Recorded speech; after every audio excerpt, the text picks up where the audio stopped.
5. Chapter 322. Manwha, whom I had not seen in a year, seemed to have become more beautiful than before. Draped in an exquisite ensemble, her smile was mesmerizing. As she glided towards me, reminiscent of a peacock's elegance, her hand found its way to my shoulder. "My dear young Master Jin, you've become even more handsome, haven't you? This song and dance hasn't changed." A light chuckle escaped me as I gently brushed her hand aside. "You're still the same. Is that all you have to say after not seeing me for a year? I think you've become prettier too. It feels like I'm receiving a bow of respect, but I'll accept it. It was worth dropping everything and rushing here." At that moment, a young beggar, clad in tattered garb, approached with a determined gaze. 3 knots adorned his waist, marking his allegiance to the beggar sect. Those 3 knots distinguished him as a third knot disciple of the beggar sect. "I am Hyuk-Jil-Ge, the leader of the Xian branch. Hello, I am Jin Taekyung of the Jin family of Taiwan. I already know. You're as impressive as I've heard. If you beg with that face, you can easily earn dozens of silver nyang a day. Do you have any intention of joining the beggar sect? Well, if not, then fine. Anyway, I don't think I see the person who called me here." Huff, huff. His question hung unanswered as he scanned the crowd, breathing heavily. His gaze locked onto a distant figure. "Gung Jibang, you damned fool, when did that bastard get over there?" Gung Jibang, crouching under a distant table, offered a sheepish grin. "Ah, my friend of 20 years, Wang Ko is here. But what brings you here?" "I told you not to call me Wang Ko. And why am I here? I begged God to prevent something like this from happening, but still, you fucking bastard." Hyuk-Jil-Ge violently shook the bamboo slip he was holding in his hand, underneath the message telling people to bring the necessary information and come to Dingwang Tower. There were 8 strands of grayish-yellow hair pulled from a passing stray dog. To the uninitiated, it was a puzzling addition to the message, but to any member of the beggar sect, it was a clear signature of the 8th knot disciple, the Hyuge. Cough, that's because I had no choice. Damn it. If the Judicator beggar comes to visit me because of this incident, know that it will all be because of you. That's a lot of talk from a 3rd knot disciple. Help me get out from under this. You are not a Hyuge, but shoe bastard. Despite such words, he extended his hand to pull out the chair so that Gung Jibang could easily get out. Their banter hinted at a deep bond, forged in the shared struggles of their youth. This is even better. Things will work out easily. Yet for some, this unfolding scene spelled trouble. I turned to find Huang Bo-eom, his features twisted in displeasure, which only drew a smirk from me. "If this is your first meeting, let's at least exchange greetings. You both are very important figures in Shanxi province. Though not on par with the esteemed manwha sect, the Southern Edge sect's influence in the province was undeniable. Given their stature in the beggar and lower district sects, Huang Bo-eom was bound to recognize them. My comment was a mere nudge to lighten the atmosphere. "You first." Predictably, Huang Bo-eom, familiar with their identities, clenched his jaw, his fingers twitching towards his sword nearby. "Go ahead, draw it." But Huang Bo-eom was not as impulsive as the tiger swordsman. His gaze sharpened with calculating intensity. "What is the meaning of this?" The response came unexpectedly from behind. "That's what I was wondering as well. I'm also curious about what my dear young Master Jin is up to." Huang Bo-eom's gaze shifted sharply to Manwha.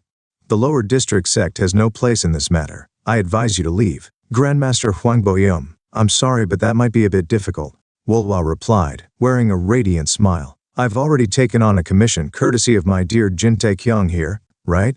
"Yes. Did you receive the advance payment sent through Jiom Sua?"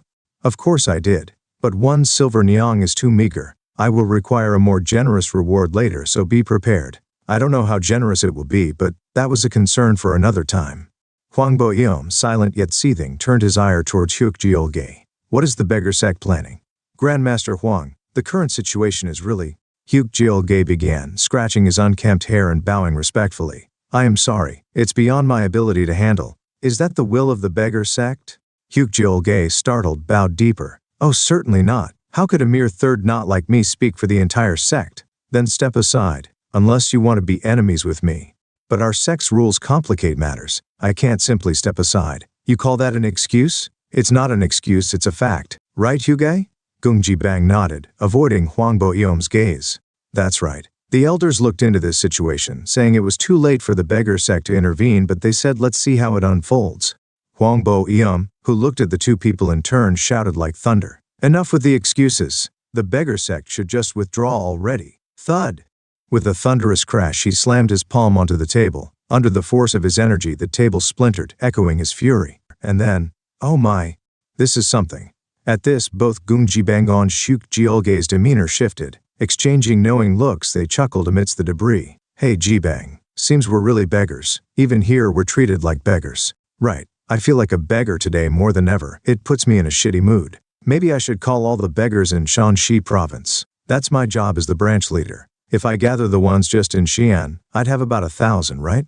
Don't get ahead of yourself, third knot. I'm an eighth knot, the only one in the beggar sect. When Huge calls, they should come running even from the neighboring provinces. Shanxi will turn into a real beggar's den. At that point it's not begging, it's looting. Oh, looting? I heard there's plenty to eat on Mount Zhongnan. Let's go dry up their food supply.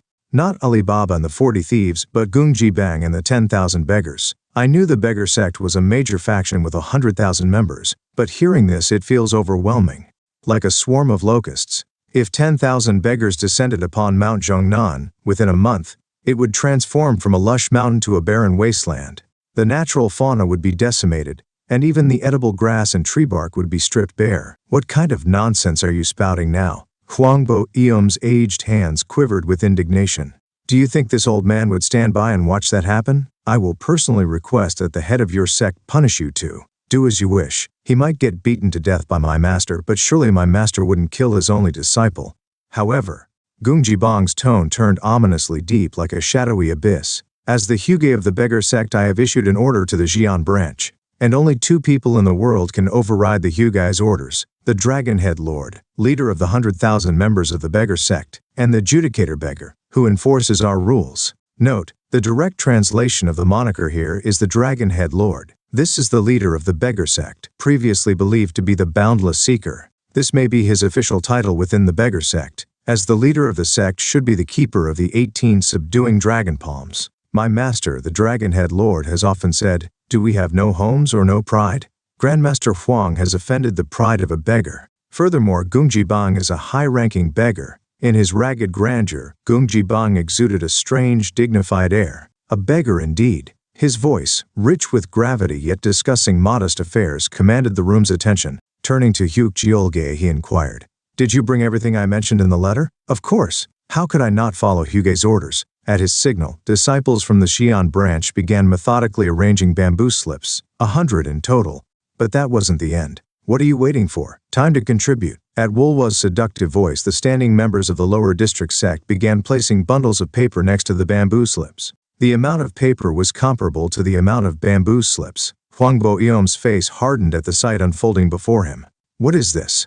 I looked over the bamboo slips and papers, a glint of recognition in my eyes. "Don't you see anything familiar? Something like, the endless misfortunes of the Dragon Phoenix escort agency over the past 2 years? Let's revisit the past like salmon swimming upstream. And additionally, let's find out how the 1,000-year snow ginseng, which was present and on time until recently, suddenly disappeared without a trace." The tension between the two representatives was palpable. Huangbo Eom was ensnared in bewilderment, and the other was Zhuo Ran. Her demeanor was calm, her piercing gaze fixed on Huangbo Eom with an icy intensity. "So this is the truth of it. Did you know?" "I couldn't have known. I had suspicions but lacked the means to pursue them, because her adversary was one of the 9 great sects." The following words seemed to echo through the air, carrying the weight of untold struggles. For 2 years the Southern Edge sect had been the unseen hand guiding the Dragon Phoenix armed escort agency's downfall. To the uninformed, Zhu Huaran's reputation appeared to crumble in mere years, but that was a misconception. The agency was already faltering when Zhu Huaran, still young, assumed command. Her resilience against the Southern Edge sect's looming threat attested to her exceptional prowess. But now, the tides were turning. "You've had a hard time." At my words, Zhu Huaran bit her lip. She continued with a brave smile instead of tears, "Thank you, young Master Jin. But let's save those words for after this courier journey is over." Indeed, as she declared, the Dragon Phoenix armed escort agency's journey was far from over. I nodded subtly to Huge Jiolge and Wulwa. "Let's get started." Huangbo Eom's mind raced with confusion. How did this happen? Everything had been going smoothly. Over the past 2 years he had carefully executed each step, and now only the final touch was left. Or so he had believed. Last summer, the Dragon Phoenix armed escort agency suffered a loss amounting to 1,000 silver niang due to a failed transaction with the Golden 5 Trading Company. In this process, a person named Huang Chil Sim secretly intervened, and according to what the text understands, he was a member of the Southern Edge sect.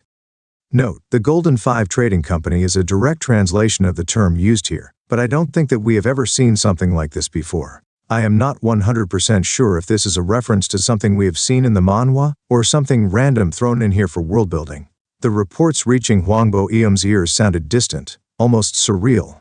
The findings of the lower district sect and the beggar sect were alarmingly precise. Cross-referencing these reports revealed new, concrete facts, unraveling like threads in a tapestry. This is ridiculous. As Hwangbo Eum stood immobilized, his thoughts frozen, Jin Taekyung's expression caught his eye. A slight mocking smile, eyes that seemed to pierce through facades.